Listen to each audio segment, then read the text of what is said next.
My apologies. The last recording supposedly had something about acid and base strength on it, and I stopped the recording before I completed that. Sorry about that. So I'll include it here.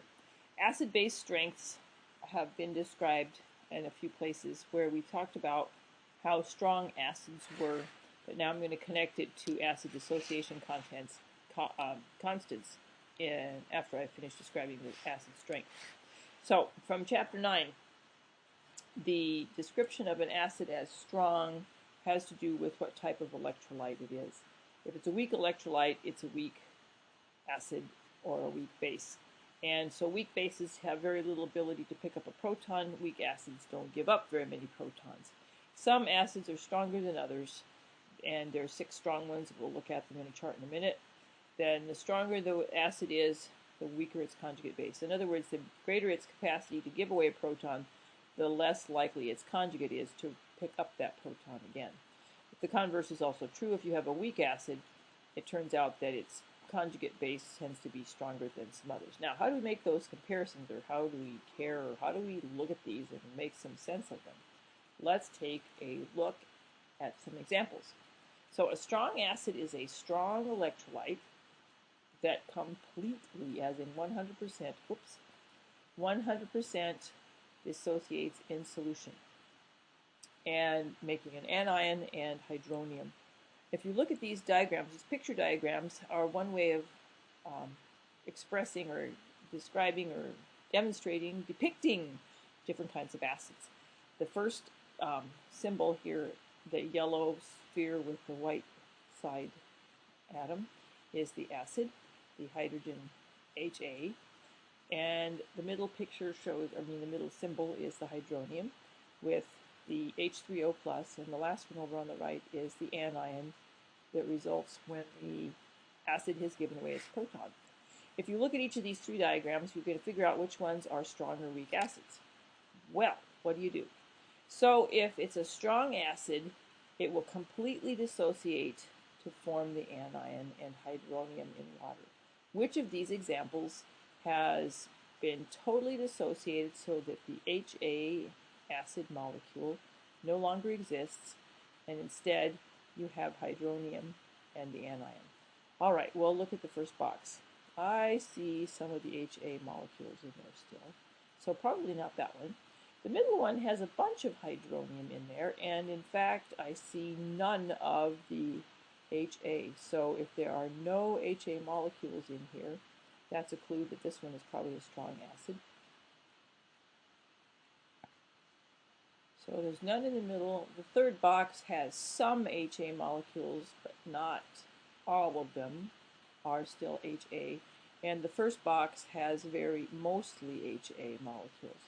So that gives you an idea of how many have dissociated in each of these depictions. So the first one is mostly intact. That means the one that has none left is the one that dissociated completely, and the strong acid would be acid number depicted in box number 2. The other 2, by comparison, did not dissociate 100%. And so each of them are weaker acids.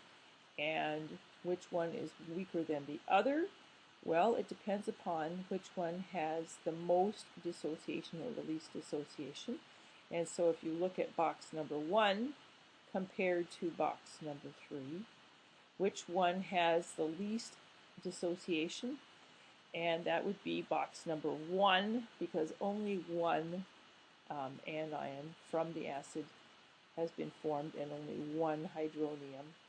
And so acid number 1 is the weakest. There's a little bit more dissociation because you have 2 hydronium in the third box, and so that one is still very weak because not all of them dissociate, but not quite as weak as the one in box number 1. All right, that's a picture representation of strong and weak acids. Good thing to think about. These are good ways to understand strong and weak. Other than that, we go to this chart from the textbook that shows you the strong acids in their list. These are the same ones that we've seen in the Pogel book a couple times in activity about electrolytes, activity of 14, and then again in the one about acids and bases, which has activity number that I can't pull to mind at the very moment. Let me think about what it is. Activity 30. A. These numbers escape me once in a while. Both places have these lists of strong acids. There's 6 of them. They're the ones that dissociate completely. Below that is a list of a lot of other acids that may or may not be familiar to you, all of which are described as otherwise weak.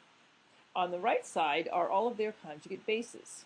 And so the strong acids have very weak conjugate bases, which means they have very little or no reaction as bases, no probability of actually picking up protons. And so those things at the top will essentially never be able to pick up a proton in a reaction. Now, take a look at the ones below. On the left, the strongest of the weak acids is something that you have seen now called hydronium. And at the bottom of that list is water. Oh yeah, that must mean it's a very weak acid. No kidding. Water is not a very strong acid. That shouldn't surprise you. On the right are the bases. And the weakest of the weak bases that are not corresponding to the conjugates from very strongest acids is water. So water is the weakest of the weak bases.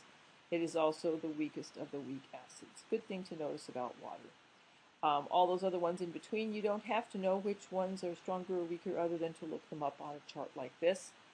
And notice again that the strongest base would be hydroxide ions. So strongest bases are hydroxide ions with metal cations in general is how you'll find them, whether they're cations for group 1 or group 2 elements, things such as lithium, sodium, potassium, or their neighbors in group 2 like calcium, barium, and strontium. Those are the strong bases. But they have to be soluble in order to be strong bases. Everything else you'd want to look up on here to recognize them, although you will notice that ammonia is in here as one of the examples of bases that have been mentioned. Now, think in terms of conjugates here, and this is sometimes helpful. Conjugate pairs of acids and bases are pairs of compounds that are related by the gain and loss of single protons. All those compounds in the previous table on the slide just shown are pairs that differ only by a proton. Every acid has a conjugate base. Every base has a conjugate acid. You either find the base by removing a hydrogen ion, or you make the acid by adding a hydrogen ion. Strong acids have weak conjugate bases, such as hydrochloric acid with chloride, which is very weak, and strong bases, such as hydroxide, have weak conjugate acids, things like water. Strong acids and weak conjugate bases, strong bases and weak conjugate acids. So the ions from these strong acids are all going to be weak bases. All of these ones here, things like iodide, bromide, and chloride essentially never pick up a proton, neither does nitrate. Conversely, the hydroxide ion, being very, very strong, has a weak conjugate acid. Oh yeah, water. It doesn't give up a proton that easily because it's a pretty weak base. Weak acid, sorry, say that carefully. Now, how does that get conveyed mathematically? It has to do with equilibrium constants, such as we'd seen in Chapter 7, where we looked at equilibrium reactions, and the ratio of products to reactants is how we describe equilibrium constants. Now, in the context of acid-base reactions, or the dissociation specifically of an acid in water, the products being hydronium and an anion, the products of that acid dissociation process gives you an equilibrium constant that's described as Ka, or an acid dissociation constant. So the products in this case are hydronium and the anion, noted here, and you put their concentrations in the numerator of this calculation, and the acid with water are the reactants, and so those will go in the denominator of this calculation, and the ratio of these two indicates the degree of dissociation of the acid at equilibrium. If you have Ka values provided, they are one way of determining which acids are stronger or weaker. Other than to just know that there are certain ones that are strong and other things are otherwise weak, you can compare relative strengths of acid. The stronger the acid, the larger the value of the Ka, the acid dissociation constant. Hold that thought. Stronger acid has the larger value of Ka. So the table in your textbook, table 10.2, of course we don't plan to memorize this for any reason. Why would you? You don't need to. I'll provide you numbers if you need them. Gives you some acid dissociation constants at a particular temperature for an assortment of acids, most of which are weak. One of them that you should recognize, however, is sulfuric acid. And sulfuric acid is a strong acid, therefore its equilibrium acid dissociation constant is very large. It's a very large acid dissociation constant, and it's so large that it cannot be measured, and so this is a strong acid. Everything else on this diagram, however, is one of examples of weak acids. Notice their values range quite a little bit. The smallest of these would be things like 10 to the minus 13 for hydrogen phosphate, 10 to the minus 11 for hydrogen carbonate. That is pretty weak acid. It doesn't give away its proton too fast. 10 to the minus 10 for some of these values, like hydrogen cyanide or hydrocyanic acid or ammonium ion. They don't give up their protons very easily. But there are others that are a little stronger. So it just varies a little bit from one example to the next. The hydrogen sulfate ion has a larger Ka than most of the rest of these because it comes from that very strong acid. Losing the proton from hydrogen sulfate to become sulfate ion minus 2 charge is not as unlikely as the rest of these compounds giving away a proton. So what you need to remember is this. Weak acids are in equilibrium where the equilibrium with water favors a reverse reaction, and the Ka values are much less than 1. Negative exponents of 10 to the minus 4, 10 to the minus 10, all sorts of places in between. Every time you give away a hydrogen ion from a polyprotic acid, something like sulfuric acid, that has more than one to give away, giving away each successive hydrogen is less likely. And so the H2SO4 has a very large Ka, but the hydrogen sulfate has a less large value for a Ka. The Ka for the first process is much larger than the second one, though both of these are quite strong acids. One other thing to note is that for most simple organic acids where they contain this COOH group, we call them organic acids, and they are equilibrium constants or acid dissociation constants in the range of around 10 to the minus 5, and that's kind of typical. Again, they're all weak acids. None of them land in that chart of our strongest acids. Okay, strong acid, weak acid. Let's look at this one more time and see if we can figure out here how we apply equilibrium constant or acid dissociation constant to this diagram.